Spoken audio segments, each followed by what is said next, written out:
रामकृष्णारी मंडळी, आज आपण संत तुकाराम महाराजांचा अभंग क्रमांक 129 हा पाहणार आहोत.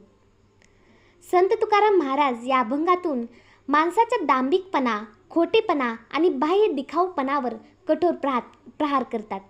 अनेक लोक तोंडाने गोड बोलतात, प्रेम दाखवतात, नम्रतेचे सोंग आणतात, पण त्याच मनात मात्र द्वेष, स्वार्थ आणि कपट भरलेले असते.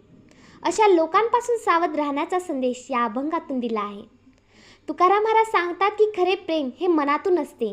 फक्त गोड बोलणे म्हणजे प्रेम नव्हं. मन शुद्ध असेल तरच वागण्यात प्रामाणिकपणा दिसतो. बाहेरून आदर दाखवून आतून दुसऱ्याची नुकसान करण्याचा विचार करणारा माणूस समाजासाठी धोकादायक असतो. तर चला अभंग पाहूया. तार तीम वरी तोंडाच पुरते, अंतराहे येते अंतरीचे. ऐसी काय बरी दिसे ठाकाठकी, दिसते लौकिकी सत्य ऐसे.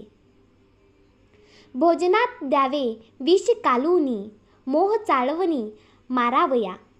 तुका मने मैंद देखुनी नैदिक कुडे, आदराचे पुढे सोंग दावी. तारतीम वरी तोंडाच पुरते, अंतराहे येते अंतरीचे. तुकाराम महाराज म्हणतात की काही लोकांची गोड बोलण्याची कला फक्त तोंडापुरती मर्यादित असते. ते समोरच्याशी अत्यंत प्रेमाने, आदराने आणि गोड शब्दात बोलतात, परंतु त्यांच्या मनात मात्र वेगळेच विचार असतात. मनातील भावना कधी ना कधी वागण्यातून बाहेर येते. मनात जर कपट किंवा द्वेष असेल तर तो शेवटी कृतीत दिसून येतो. यातून महाराज आपल्याला सांगतात की माणसाचे मूल्य त्यांच्या शब्दावर नाही तर त्यांच्या मनात आणि कृतीवर ठरते. अशी काय बरी दिसे ठाकाठकी, दिसते लौकिकी सत्य ऐसे. अशा प्रकारच्या फसवणुकीचा व्यवहार कसा चांगला म्हणता येईल? समाजात अनेक वेळा खोटेपणाला सत्याचे रूप दाखवले आहे. लोक बाहेरून सज्जन असल्याचे दाखवतात आणि इतर लोक त्यांना खरे समजतात, पण प्रत्यक्षात ते फसवले जातात. महाराज सांगतात की केवळ बाह्य रूप, गोड बोलणे किंवा नम्र वागणे यावर विश्वास ठेवू नये. माणसाच्या स्वभावाची खरी ओळख त्यांच्या आचरणातून होते. आजच्या काळातही सोशल मीडियावर, व्यवसायात किंवा नातेसंबंधामध्ये अनेक लोक स्वतःला चांगले दाखवतात, पण प्रत्यक्षात तसे नसतात. त्यामुळे विवेकाने वागणे आवश्यक आहे. भोजनात द्यावे विष कालुनी, मोह चाळवणी मारवया. तुकाराम महाराज अतिशय प्रभावी उदाहरण देतात. जर एखाद्याला मारायचे असेल तर त्याला आधी प्रेमाने जेवायला बोलवावे आणि त्याच अन्नात विष मिसळावे.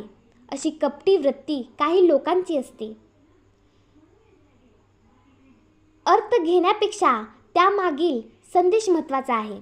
बाहेरून प्रेम दाखवून आतून विश्वासघात करणे हे विष दाखवण्यासारखे आहे. असे लोक आधी विश्वास संपादन करतात, नंतर योग्य संधी मिळाल्यावर दुसऱ्याचे नुकसान करतात. यातून महाराज सांगतात की कपटी माणसाचा गोड स्वभाव पाहून लगेच विश्वास ठेवू नका. तुका मने मैंद देखो नेदी कुडे, आदराची पुढे सोंग दावी. तुकाराम महाराज म्हणतात की काही लोक इतके चतुर असतात की त्यांचा खरा स्वभाव सहज दिसून येत नाही. ते वरवर इतका आदर, नम्रता आणि प्रेम दाखवतात की समोरच्याला त्याच्या कपटीपणात लक्षात येतच नाही. त्या आदराने केवळ सोंग करतात, प्रत्यक्षात त्याच्या मनात प्रेम नसते. म्हणून बाह्य वागणुकीपेक्षा अंतःकरणातील प्रामाणिकपणा अधिक महत्त्वाचा आहे. या अभंगातून संत तुकाराम महाराज आपल्याला सांगतात की तोंडाने गोल बोलणारा प्रत्येकजण मनाने चांगला असलेच असे नाही. माणसाची खरी ओळख त्याच्या कृतीतून होते. खोटा आदर, दिखाऊ नम्रता आणि कपट यापासून सावध राहणे आवश्यक आहे. विश्वास ठेवताना विवेक वापरावा. स्वतः मात्र मन, वचन आणि कर्म यामध्ये एकरूपता ठेवावी. प्रामाणिकपणा, सत्य आणि निष्कपटपणा ही खरी सज्जनतेची लक्षणे आहे. संत तुकाराम महाराजांचा हा अभंग आपल्याला आजच्या काळातही तितकाच महत्त्वाचा आहे. आज अनेक ठिकाणी लोक बाहेरून गोड बोलतात, आदर दाखवतात, पण मनात स्वार्थ किंवा मत्स्य वागतात. अशा दिखाऊ वागणुकीपासून सावध राहण्याचा आणि माणसाची मूल्य त्याच्या कृतीवरून ओळखण्याचा उपदेश या अभंगातून मिळतो. तुकाराम महाराजांचा संदेश स्पष्ट आहे. मन, वचन आणि कर्म यांची एकरूपता असलेच खरा सज्जन. बाह्य दिखाऊपेक्षा अंतःकरणाची शुद्धता श्रेष्ठ आहे. रामकृष्ण हरी.